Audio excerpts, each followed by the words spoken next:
أعوذ بالله السميع العليم من الشيطان الرجيم.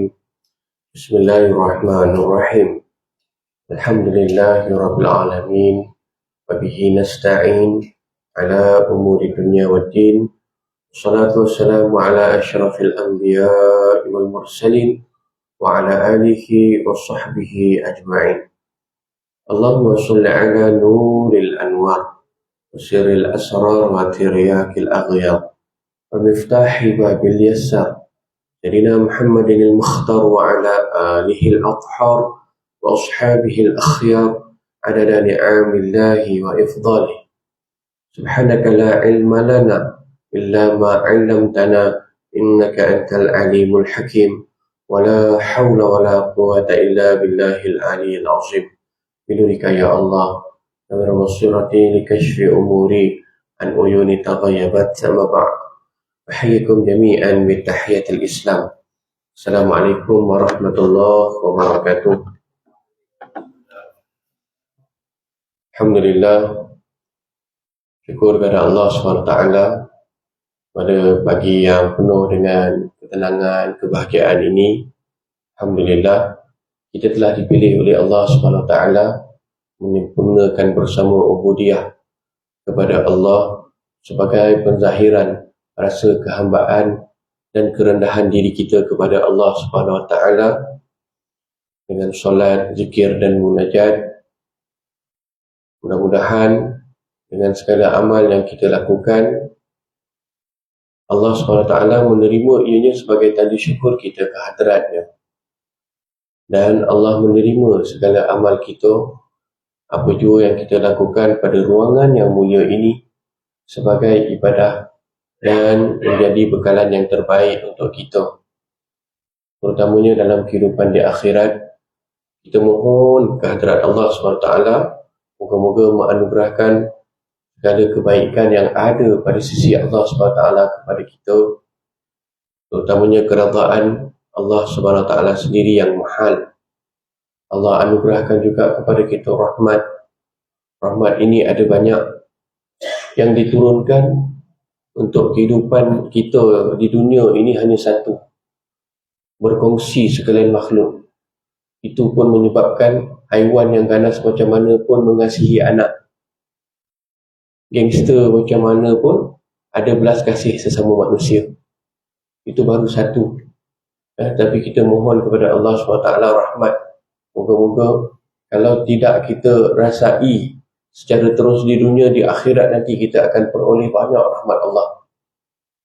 Moga-moga kita dapat maghfirat, iaitu keampunan. Bukankah kebersamaan kita dalam majlis ta'lim pada pagi ini sememangnya mengundang malaikat yang berterbangan mencari majlis ilmu, majlis zikir, berpusu-pusu menaungi majlis, mendapatkan nama, membentangkan di hadapan Allah. Allah bangga menyebutkan nama-nama semua yang terlibat dalam majlis, lantas diberikan maghfirah, iaitu keampunan. Moga-moga Allah SWT ampunkan kita dan Allah memberikan kepada kita kejayaan sesuai dengan seruan yang kita dengar 3 kali, hayya 'alal falah, hayya 'alal falah. Kemudian pada iqamah, hayya 'alal falah lagi 3 kali pagi ni kita dengar. Islam agama yang menggesa, menyeru kepada kejayaan. Moga-moga dengan kebersamaan kita ini Allah bagi kejayaan. Kejayaan sebagai ayah, kejayaan sebagai pemimpin keluarga, kejayaan sebagai pekerja, kejayaan sebagai anggota masyarakat, kejayaan sebagai umat Nabi Muhammad, kejayaan sebagai hamba Allah di atas muka bumi. Dan Allah berikan kepada kita kebahagiaan dalam kehidupan di dunia dan di akhirat, insya-Allah. Allahumma amin. Hadirin hadirat yang dikasihi Allah, lagi saya muliakan ya. Tentu saja sebelum saya mulakan, saya nak ucapkan juga terima kasih kepada pihak madrasah, khususnya kepada staf kepimpinan. Pada kali ini diterajui oleh yang berusaha Dr. Muhammad Isham bin Muhammad Kamal, pengurusi. Tak lupa juga dulu Datuk Abdul Hamid, waktu dulu saya awal-awal datang dulu, nama Datuk Abdul Hamid, seluruh ahli jawatan kuasa imam, hadirat yang dikasihi Allah sekalian, lagi disayangi Rasulullah sallallahu alaihi wasallam. Tadi saya datang, saya tengok selipar tak banyak. Tapi bila dah sampai ke atas, ramai pula. Lebih banyak daripada selipar yang saya lihat. Ada main sorok-sorok selipar ke?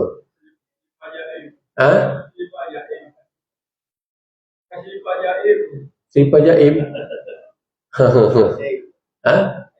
Itulah. Saya kata, pagi ni hujan tak banyak. Itu dalam hati saya. Sebab saya naik tu dah betul-betul nak dekat qomat tu. Habis saya solat sunat, muazzin terus lakukan iqamah. Saya dipersilakan untuk pimpin solat, tapi pagi ni suara saya tak berapa nak ikhlas keluar. Saya bimbang nanti yang belakang nanti dengar lain. Alhamdulillah, sahibul fadilah, tuan pengurusi kita memimpin solat, alhamdulillah. Jadi saya pun rasa inilah bersyukur pagi ni dapat tumpang ibadat dekat madrasah tuan-tuan yang dimuliakan ya. Cuma saya tertanya-tanya, kenapa nama ini dah banyak tahun bersama ni, baru tanya ni, kenapa nama tempat ini madrasah bukan surau? Dulu ada ngaji kafar ke apa? Sekolah? Kelas Al-Quran. Dia berasal daripada kelas Quran, kemudian diperkasakan menjadi tempat solat. Ke ada lagi kelas Qurannya?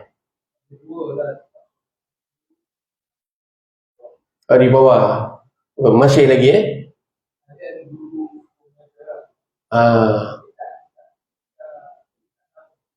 tak lama. Gitu insya-Allah.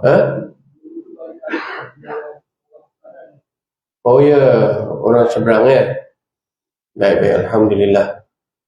Itulah.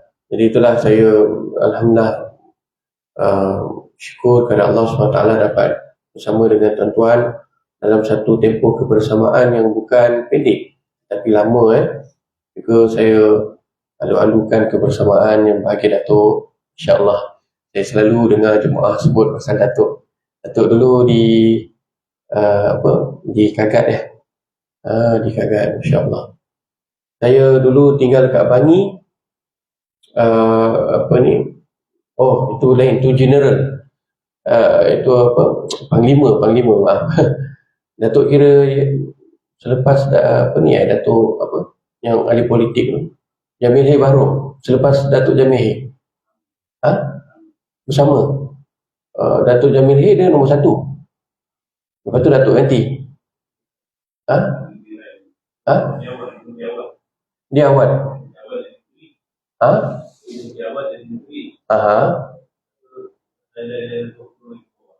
Bawa junior, Datuk junior dia. Gitu. Ke Datuk ganti, akhirnya ganti jawatan dia, bukan? Bukan gitu, Masya Allah. Dulu ada satu cerita saya dulu pernah ikut program latihan pegawai simpanan Palapis. Dapat tauliah Lieutenant muda, hampir-hampir diserap ke ATM dalam Kagat. Waktu tu adalah beberapa anugerah, dapat anugerah komandan bahagian akademik lah, adalah alhamdulillah. Tambah pula waktu tu belajar Usuluddin. Nak jadi dah kapten dah tu. Tapi sebelum sempat nak buat keputusan akhir tu, dapat tawaran sebagai pensyarah. Waktu saya satu perkara je yang saya fikirkan waktu tu, sanggup tak saya waktu hari raya takbir dekat tepi hutan, lepas tu ucap selamat hari raya kepada mak ayah. Yang itu je sebab dia fikir, nanti susah nak raya, tu pergi jadi pensyarah. Itu kisahnya jadi pensyarah, masya-Allah, tabarakallah. Hadirin hadirat yang dikasihi Allah sekalian, kalau kita melihat kepada kalender hijrah pada ketika ini, kita telah pun memasuki bulan yang kedua, iaitu bulan Safar. Bulan Safar ni bukan semata-mata di zaman jahiliah, bahkan kepercayaan yang tidak sepatutnya diyakini oleh umat Islam berkaitan dengan wujudnya unsur negatif, tidak baik, ataupun bahasa kasarnya kesialan dalam bulan itu masih ada, bulan Safar. Tetapi pada hakikatnya Rasulullah SAW tampil sebagai utusan Allah, telah menegur, telah menegaskan bahawa tidak ada apa yang difahami dan diyakini dari aspek negatif tersebutlah. Bulan Hijrah yang lalu, ataupun bulan Muharram yang lalu, kita pasti sering diingatkan tentang peristiwa hijrah Nabi. Ibrah yang paling utama sekali yang saya mungkin nak sentuh sebagai mukadimah adalah keperluan untuk kita menjadi orang yang berjaya dengan mewujudkan perancangan dalam apa jua yang kita nak lakukan dalam hidup. Saya ambil satu sisi lah. Apakah baginda Nabi SAW hijrah ke Madinah tanpa strategi, tanpa perancangan yang detail dan teliti? Cuba kita lihat Sayyidina Abu Bakar radhiyallahu anhu ni. Beliau ni, dari satu sudut, orang yang dilaknat oleh ahli bid'ah sebagai macam-macam lah. Tak nak ulas itu, nanti panjang. Tetapi beliau ini setidak-tidaknya dalam 2 matan hadis, Rasulullah dah meyakinkan bahawa dia ni adalah ahli syurga. Yang pertama, Nabi SAW pernah mengatakan, siapa sahaja yang menjadi menantu dan menjadi bapa mertua Nabi adalah ahli syurga. Jadi kalau Abu Bakar dan Sayyidina Umar itu adalah bapa mertua Nabi SAW. Kemudian Nabi SAW pernah menyebutkan 10 sahabat yang sememangnya akan menjadi ahli syurga, dijamin oleh Rasulullah SAW, dan salah seorangnya Sayyidina Abu Bakar, selain Khulafa Ar-Rasyidin dan 6 yang lain. Baik, dalam peristiwa hijrah ni, Sayyidina Abu Bakar ni, dia minta pada Nabi SAW untuk hijrah berkali-kali.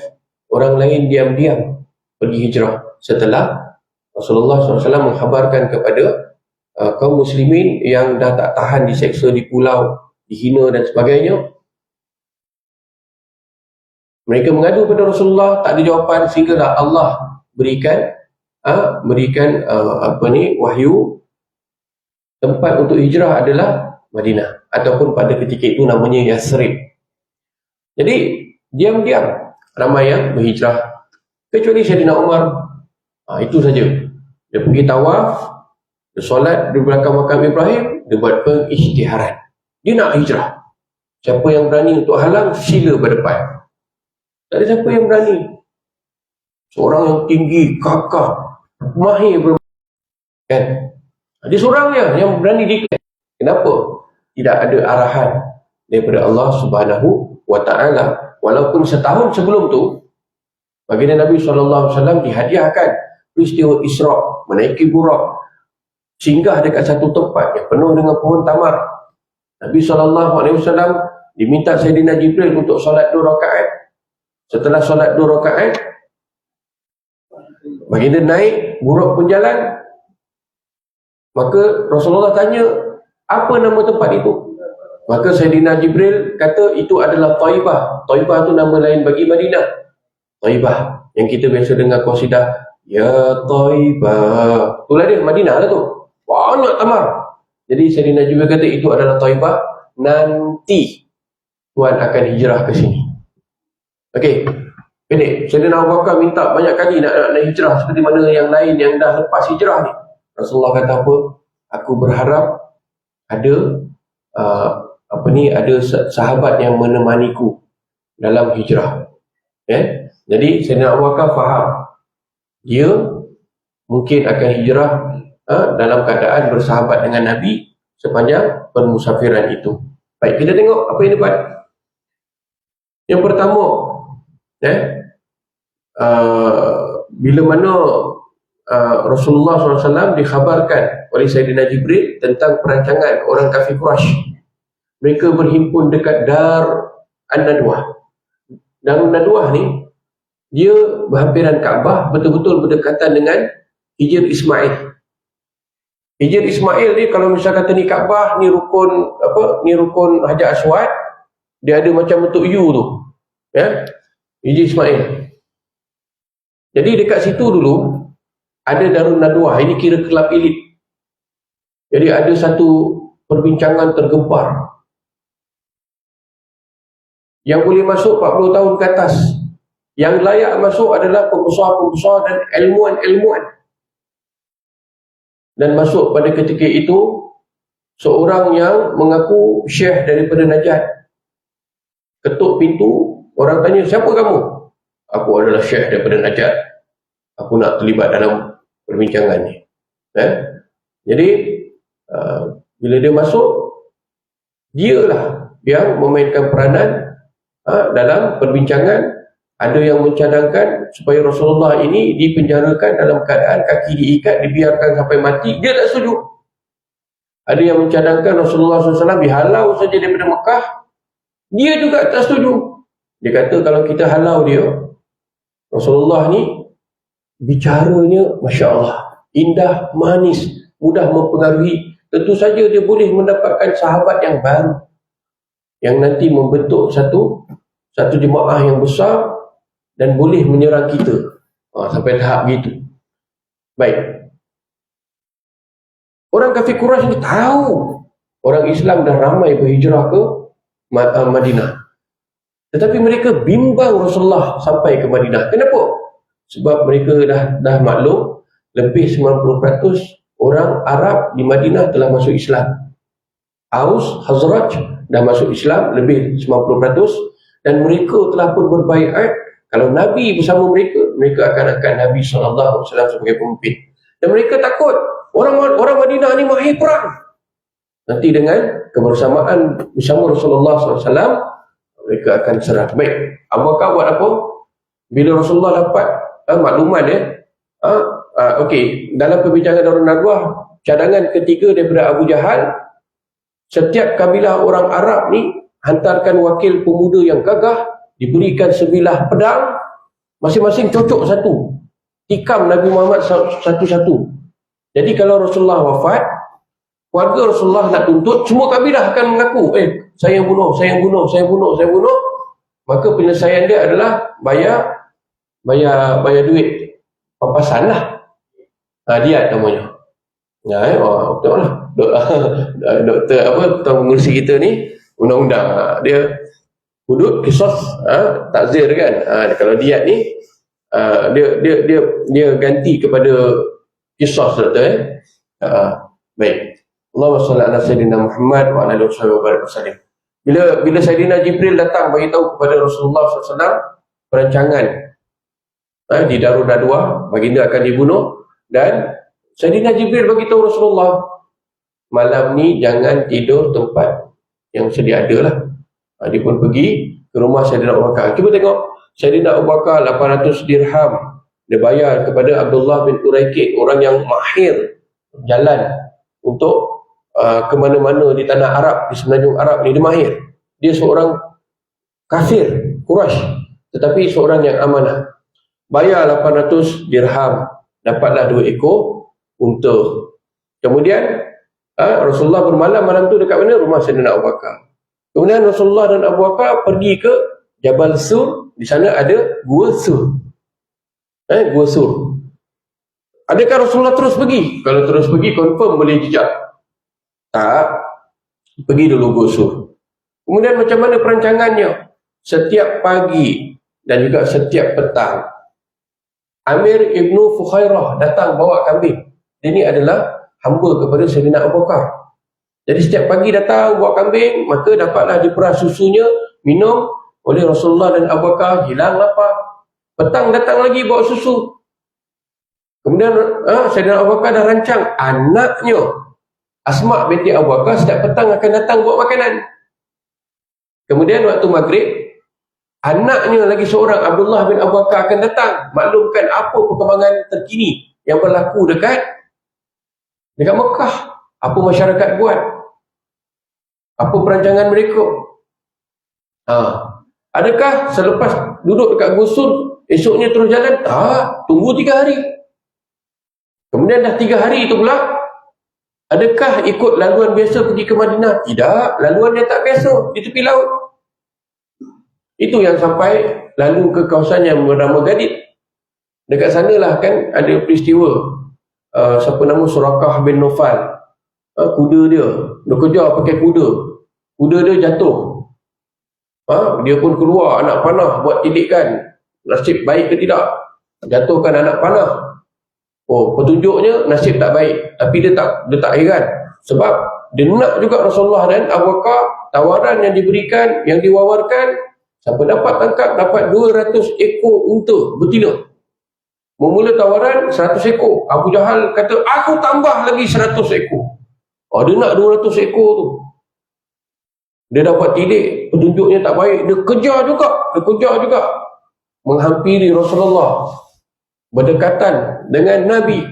Suara Nabi baca Quran dekat atas unta tu didengari dah. Allah tenggelamkan kaki kuda Surakah tadi. Sekali lagi dia ambil anak panah, dia buat tilik nasib. Memang bad luck. Langsung dia ajak berdamai, minta Rasulullah berhenti. Dia berjanji kalau dia patah balik, dia akan maklumkan kepada siapa saja yang cuba cari daripada arah itu bahawa dia dah pergi, dia tak jumpa Rasulullah. Tapi dia rasa ralat, dia rasa rugi. Dia tak dapat 200 ekor tu. Jadi apa yang kau nak jamin untuk aku? Apa yang kau nak bagi pada aku? Pada waktu itu, apakah ada kerajaan Islam? Apakah umat Islam waktu itu kuat? Lemah. Nabi sendiri pun kalau semayang dekat Kaabah ni boleh diletakkan kotoran pada belakang Nabi. Nak solat berjemaah boleh? Tak boleh. Kalau berniaga di pulau, perniagaan di boikot. Jadi Nabi memberi satu harapan kepada Surakah. Dia kata nanti alat-alat kebesaran Kaisar, bukan Kaisar, Kisra ni merujuk kepada macam sultan ataupun raja ataupun pemerintah tertinggi untuk tamadun Parsi. Nanti kamu akan pakai Parsi kan? Emperor. Baik. Jadi pada ketika itu, sebelum tamadun Islam itu betul-betul menyinar dan wujud, ada dua tamadun yang hebat, iaitu Rom dan juga Parsi. Rom dan Parsi. Jadi kalau masyarakat Arab pada ketika itu sebut saja pasal tamadun Rom, tamadun Parsi, mereka tahu kehidupan yang hebat. Tetapi Rasulullah yang tak ada apa-apa pada ketika itu. Bahkan bila Rasulullah berjalan sikit selepas daripada bertemu dengan Surakah tadi, dia pun tak ada makanan. Rasulullah jamin kamu nanti akan pakai. Waktu bila? Betul tak dia dapat pakai tak dengan jaminan Rasulullah tu? Dapat. Pada zaman Sayyidina Umar Al-Khattab radhiyallahu anhu, Parsi jatuh di bawah tamadun Islam, dan alat kebesaran itu dibawa ke Madinah, dan janji Rasulullah tu ditunaikan oleh sahabat. Dia dapat pakai. Baik, cuma nak cakap pasal perancangan tadi tu. Hidup kita pun kena ada perancangan. Kehidupan kita yang kekal adalah di akhirat. Dan kita mengaji tasawuf dari setiap pertemuan, pada hakikatnya adalah untuk kita dapatkan pengetahuan yang mana untuk kita amalkan supaya kita dapat merealisasikan hasrat mencapai kehidupan akhirat yang lebih cemerlang.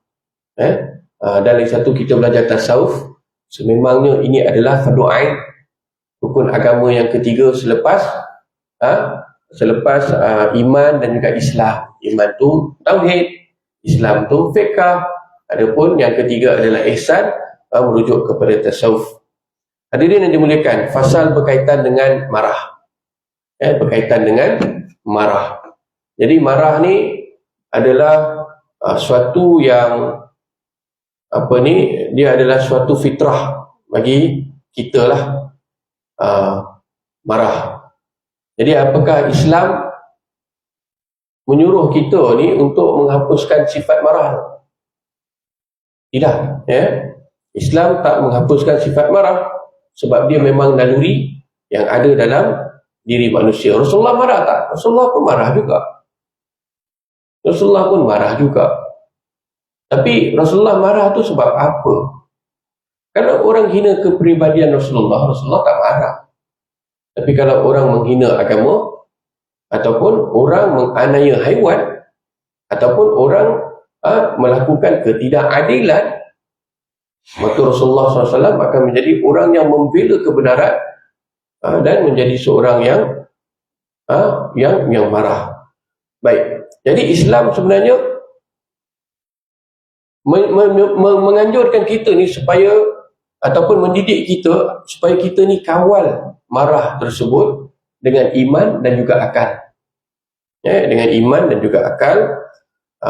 Jadi kita gunakan sifat marah yang ada pada diri kita ni secara naluri, secara fitrah tu pada tempat yang benar dan tak membawa kepada kesalahan, kezaliman, permusuhan, kerosakan. Jadi banyak masalah dalam hidup sebenarnya berpunca daripada yang pertama memang tak tahan marah. Tengah bawa kereta, bangun tidur, bawa kereta nak pergi kerja, orang mencelah sikit pun dia dah marah. Lampu isyarat bila dia sampai betul-betul dekat traffic light megah pun dia marah. Betul tak? Macam-macam. Baik. Orang yang berjaya mengawal marah dianggap memiliki kekuatan jiwa dan akhlak mulia. Sebab dalam Islam ni yang kuat tu bukanlah orang yang dapat menundukkan ramai orang, tetapi orang yang boleh kawal diri dia, terutamanya ketika marah dan ada peluang untuk marah. Betul tak? Ada peluang untuk marah. Banyak insiden yang berlaku dalam hidup ni menyebabkan kita boleh marah. Tetapi alangkah hebat orang yang boleh kawal marah, kerana dia kuasai diri dia. Kalau orang yang dikuasai oleh marah, dia terdedah kepada penguasaan musuh kita, iaitu syaitan, untuk mengawal diri kita. Baik, ketahuilah bahawa marah itu suatu sifat kecelaan yang sangat banyak kebinasaannya. Tapi Datuk, kalau dalam tentera tak ada marah, tak jadi tu tak jadi tu private kau masuk baris, memang tak jadilah. Dalam tentera tak boleh. Saya mula tak setuju apa, tak boleh ke cakap baik-baik. Tak boleh. Dalam hidup ni kena jadi bos. Macam saya sekarang jadi pengarah. Kalau tak tunjuk sekali-sekali, tak tekan, tak faham ke? Tak boleh. Kena keluar juga sikit-sikit kadang-kadang. Supaya mereka tahu, kita dengan bos ni ada batas. Ni friendly tapi bukan friend. Dia keluar juga sikit-sikit tu, baru ada hormat sikit tu. Kalau tidak, kena bijak lah. Bos kita baik, bos kita pemaaf, bos kita ni husnuzon. Tak boleh husnuzon tu bertempat. Nabi SAW seorang yang lembut bicara, seorang yang pemaaf. Tetapi kelembutan, kesopanan perkataan Nabi itu memang terbukti. Cuma bagi orang-orang yang dah akrab dengan Nabi, bila melakukan kesalahan, baginda akan marah. Sayyidina Umar antara yang pernah dimarah. Dia beza. Orang tu tak berapa kenal Nabi, tak akrab dengan Nabi, Nabi akan lembut. Tapi yang dah rapat-rapat ni, Nabi dalam mentarbiyah tu, Nabi akan marah. Kalau silap, tak adalah jumpa-jumpa terus beri salam kena marah. Tak adalah begitu. Baik, ketahuilah bahawa marah itu satu sifat kecelaan yang sangat banyak kebinasaannya, kerana ia menyebabkan pada anggota yang zahir itu akan memukul. Kadang disebabkan marah akan berlaku perkelahian, pergaduhan, pemukulan. Betul tak? Kan? Orang ni nak masuk, tiba-tiba ada satu kereta masuk dulu. Mulalah dua-dua keluar. Dalam marah tu pasti akan ada potensi untuk salah seorang menyerang dahulu. Ada potensi tak? Kan? Maksudnya dengan marah ada pukul-memukul. Dengan marah ada maki-memaki. Dekat sini dia tulis lagi, dan membunuh. Membunuh pun boleh. Betul tak? Ada satu kes tu, saya ingat lagi. Anak Melayu. tak tahu apa benda, satu rakaman ada bertikam lidah antara dia dengan bangsa lain. Tetapi berita berikutnya sebar yang bermula daripada tikam lidah itu disebabkan kenderaan ni, orang tersebut hari ni dah berada di alam barzah. Bermula daripada situ, tikam lidah tu. Tapi dalam rakaman yang pendek dilihatkan yang Melayu tu, kan, dia macam minta maaf, dia macam lembut je. Tetapi lagi satu pihak ni macam agak agresif dan maki-maki. Kata berita yang kita terima, orang tu wafat, anak muda. Saya lupa nama dia, Syed apa tak. Sampai tahap gitu. Ini sebab apa? Sebab tak tahan marah. Dan di dalam hati berdendam. Marah punya pasal akan ada dendam, akan ada dengki, sukacita dengan terkena bala pada mereka yang dimarahinya. Dia marah dengan orang tu, dia simpan dalam hati. Bila orang tu kena bala, padan muka kau, itulah dulu buat aku ni. Baik. Dan duka cita bila mendapat nikmat. Orang tu dapat nikmat, dia rasa tak happy. Ni sebab dia marah. Dan bercita-cita atas membuka rahsianya. Kalau orang tu ada aib, kau tunggu nanti aku tahu kau punya aib. Lebar. Dan tiap-tiap satu daripada yang tersebut sebab bagi kebinasaan. Memecahkan kesangatan marah itu antara yang amat penting dalam agama. Nabi SAW menyebutkan dalam hadis yang dinyatakan dekat sini, bukanlah yang sangat kuat itu yang tiada dapat direbahkannya oleh beberapa orang lelaki. Hanya senya yang sangat kuat itu yang memiliki dirinya pada ketika ia marah. Artinya, orang tu dia berkuasa menahan dirinya daripada umpama memaki, memukul pada ketika ia marah terhadap seseorang yang lebih dhaif daripadanya.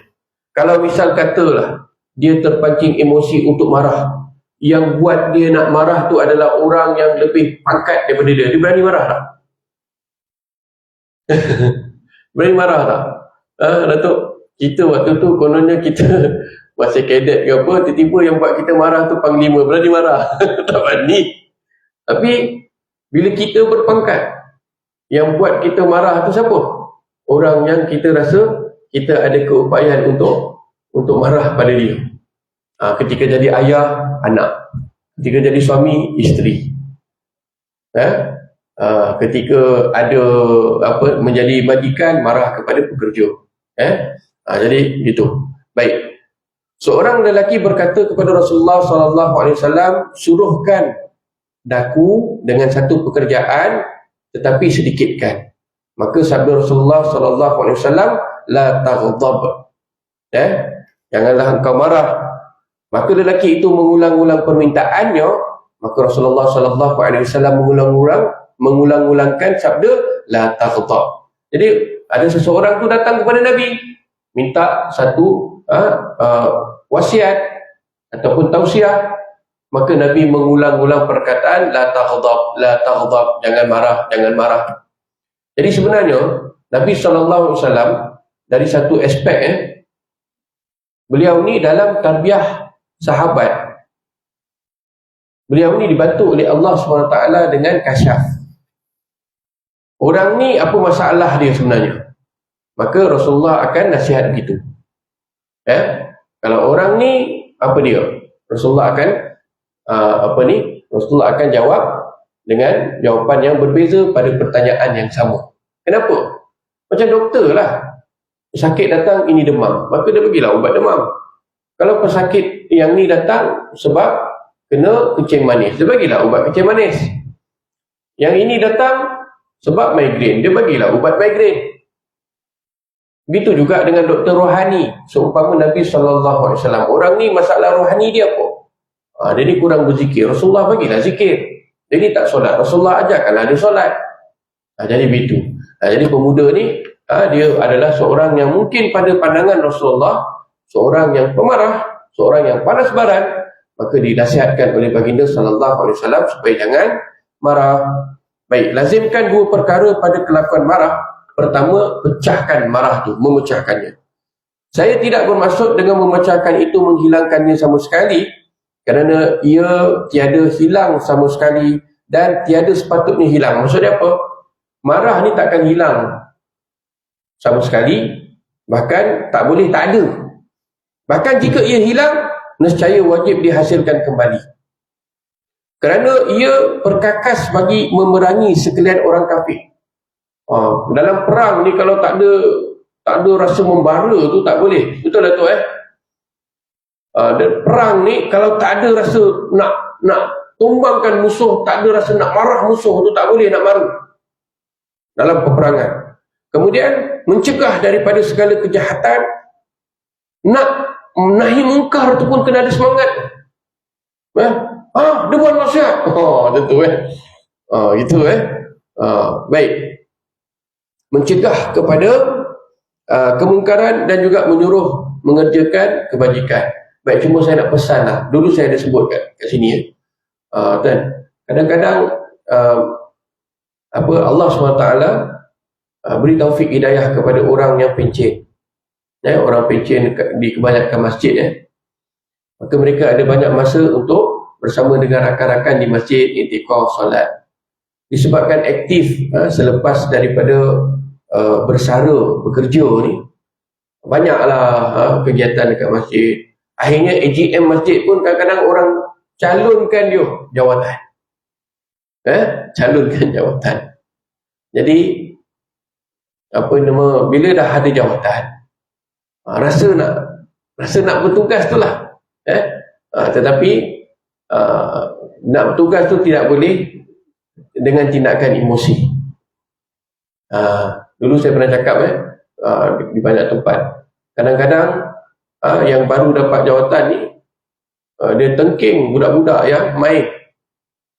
Bukan main waktu solat pun, di luar solat pun dia tengking. Apa nak jadi kau ni? Ini surau ni. Akhirnya jauh hati kanak-kanak dengan surau masjid. Beberapa tahun akan datang, surau tu akan tidak dapat diimarahkan seperti yang selayaknya, kerana anak-anak yang telah mula menjauhi masjid dah lah yang nak datang masjid ataupun surau ni sikit. Kemudian yang sikit tu pula semakin menjauhi hati daripada masjid. Ini bukan tempat bahagia dia. Maka lama-lama habislah. Jadi kita tak nak macam tu. Hari ni tuan-tuan, ni saya nak bagi tahu ni, dah ada trend dah. Pondok-pondok dah tak ada penuntut pondok. Dan lagi satu, sekolah agama pun bukan pilihan utama lagi dah. Bukan. Anak-anak masuk sekolah pondok, masuk sekolah agama, dia dapat intai benda yang lain, contohnya TVET, ataupun pergi ke bidang yang lain. Jadi sekolah agama, sekolah pondok terutamanya memang rasa betul-betul cabaran untuk dapatkan murid sekarang. Jadi maksud dia, generasi baru yang nak dekat dengan agama ni pun dah berkurangan. Ini adalah apa yang diluahkan lah. Bila saya di Pahang jadi pengarah untuk yatim ni, selalu terlibatlah dengan pondok-pondok dalam mesyuarat, dalam perbincangan. Mereka memang memaklumkan kenapa sekarang ni tak ramai orang nak belajar agama. Tidak seperti dulu-dulu lah. Gitu. Wallahu ta'ala alam. Baik. Dan marah itu seperti anjing pemburuan. Dan hanya saja dimaksudkan dengan memecahkannya itu mengajarkannya hingga ia mengikut akal dan syarak. Okey? Jadi boleh ada sifat marah, tetapi marah tu yang bersesuaian lah dengan akal dan juga syarak. Maka pergerakannya biarlah dengan sebab petunjuk daripada akal dan syarak, dan diamnya biarlah dengan sebab petunjuk daripada keduanya, dan ia tiada menyalahi keduanya, seperti anjing pemburuan menurut perintah tuannya. Dan yang demikian itu mungkin dengan bersungguh-sungguh pada mengajarnya, iaitu membiasakan pada lambat marah dan membiasakan pada memaafkan, di samping ada berbagai sebab untuk marah. Jadi kan Rasulullah SAW antara yang baginda pesan adalah berikan kemaafan ketika mana ada keupayaan untuk marah. Jadi baginda SAW memiliki sifat Al-Hilmi. Al-Hilmi ni yang pertama dia tahan marah. Yang kedua, dia maafkan orang yang memancing emosi dia untuk marah. Nak capai Al-Hilmi ni ada lagi satu sifat. Pertama, tahan marah, maafkan orang yang menyebabkan dia marah, dan yang ketiga, dia buat baik pula kepada orang yang menyebabkan dia marah.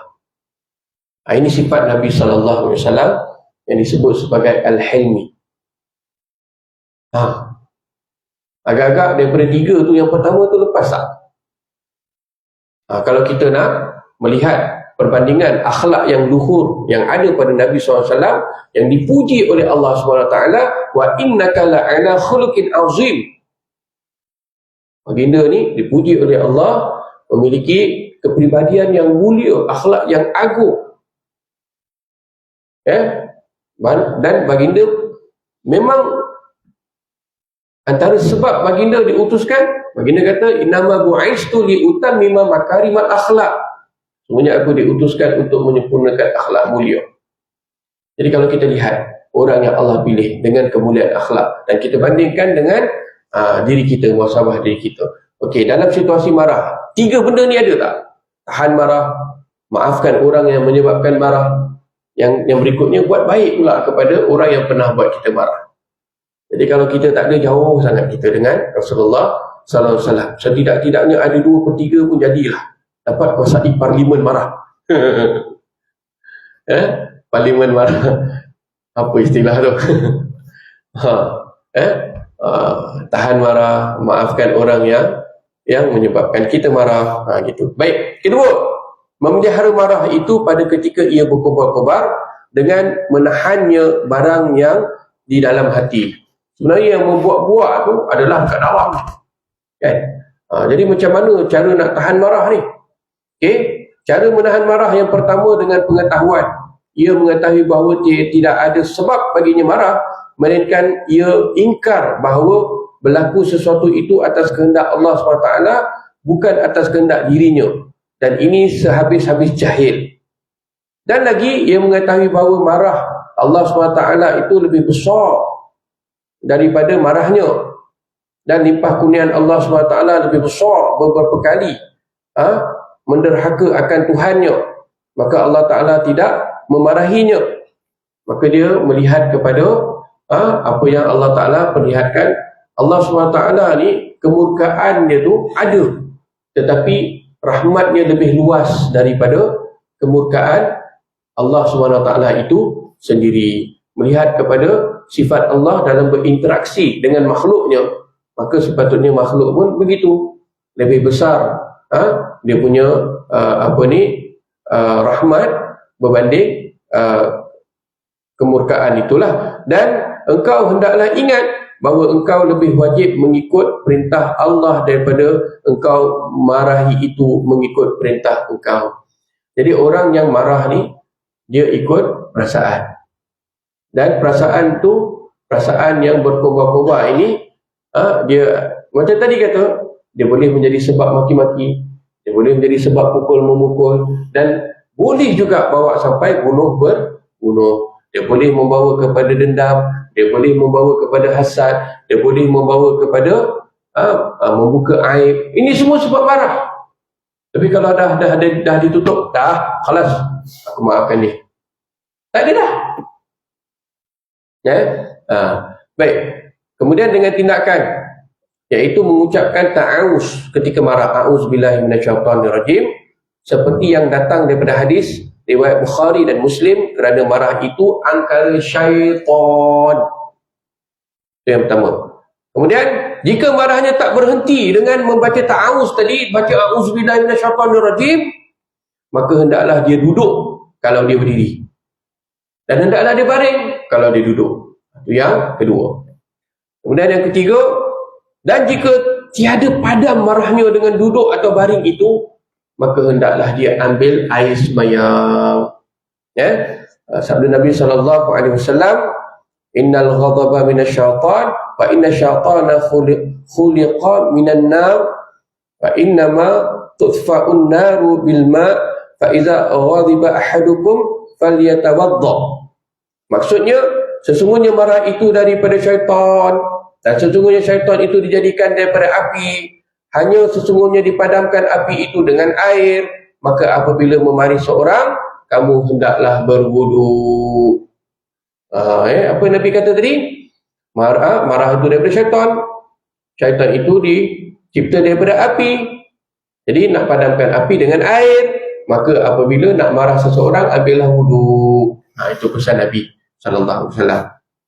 Baik, kemudian Nabi juga bersabda, innal ghadaba jumratun fi qalbi ibni Adam, ala tarawna ila khumrati ainaihi wantifakhi aw dajihi, faman wajada min zalika syai'an fal yal syiq hazzahu bil ard. Sesungguhnya marah itu bara api pada jantung hati manusia. Adakah engkau tiada melihat pada kemerahan dua matanya dan bengkak urat lehernya? Maka sesiapa yang terdapat sesuatu daripada yang demikian itu, hendaklah dia melekatkan pipinya pada tanah. Ini pesan Nabi SAW. Jadi marah itu bara api pada jantung hati. Jadi Nabi menggambarkan orang marah tu matanya merah, bengkak pula urat leher dia. Jadi kalau terjadi dua perkara tersebut, rapatkan pipi ataupun lekatkan pipi dengan tanah. Baik, hadis ini menunjuki kepada menempatkan semula-mula anggota pada sehina-hina tempat supaya pecahnya takbur yang menjadi sebab besar pada marah itu, dan supaya ia mengetahui bahawa dirinya hamba yang hina, tidak patut ia membesarkan dirinya. Okey? Baik, kemudian ini yang terakhir, menahan marah kelakuan yang baik. Dan ketahuilah bahawa menahan marah itu kelakuan yang sangat baik. Allah SWT memuji dalam Al-Quran seperti firman-Nya, wal kazibinal ghaiz, dan orang-orang yang menahan marahnya. Kemudian Nabi SAW bersabda, man kazuma ghaizan walau sya'a ayyum diyahu amdaku mala aldaku qalbahu yaumal qiyamati radan wa fi riwayatin amnan wa imanan. Maksudnya, sesiapa yang menahan marah dan jika ia menghendaki melaksanakan, nescaya ia berkuasa melaksanakannya. Maksud apa? Dia tahan marah ketika mana dia boleh marah. Nescaya Allah Ta'ala memenuhkan hatinya pada hari kiamat dengan keredaan. Dalam hadis yang diriwayatkan matan yang lain, nescaya Allah memenuhkan hatinya dengan kesentosaan dan keimanan. Wallahu ta'ala a'lam bissawab. Jadi apa yang kita dapat ambil kesimpulan daripada perbincangan pada pagi ini, yang pertama pada mukadimah disebutkan tentang pentingnya kita ni menjalani kehidupan dengan strategi dan perancangan hidup. Baik, orang yang bijak, orang yang merancang kehidupan abadinya di akhirat yang cemerlang.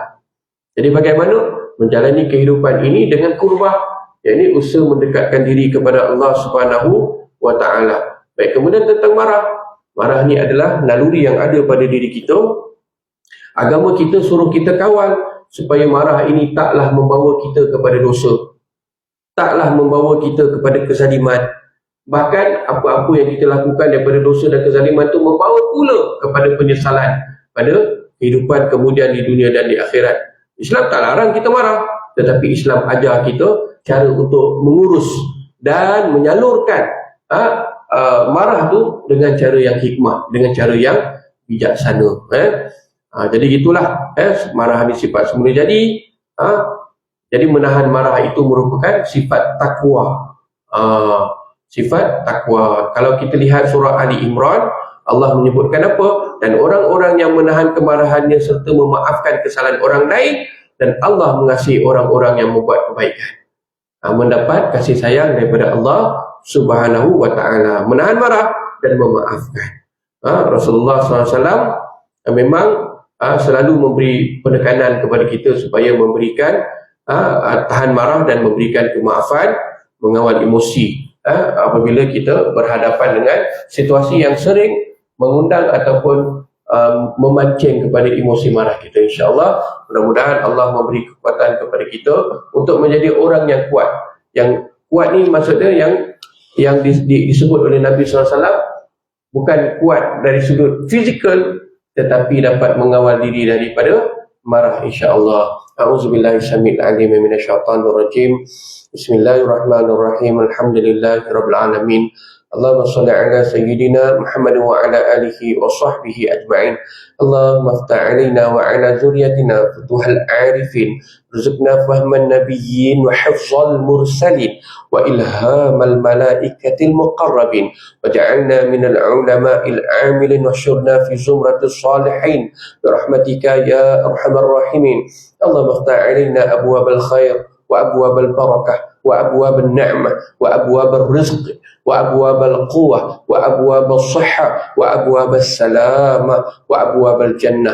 ربنا لا تزغ قلوبنا بعد إذ هديتنا وهب لنا من لدنك رحمة إنك أنت الوهاب.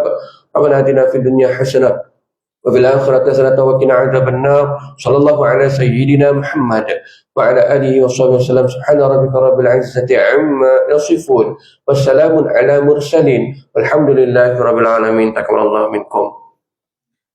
أقول قولي هذا وأستغفر الله العظيم لي ولكم ولسائر المسلمين والمسلمات والمؤمنين والمؤمنات وبالله التوفيق والهداية. السلام عليكم ورحمة الله وبركاته.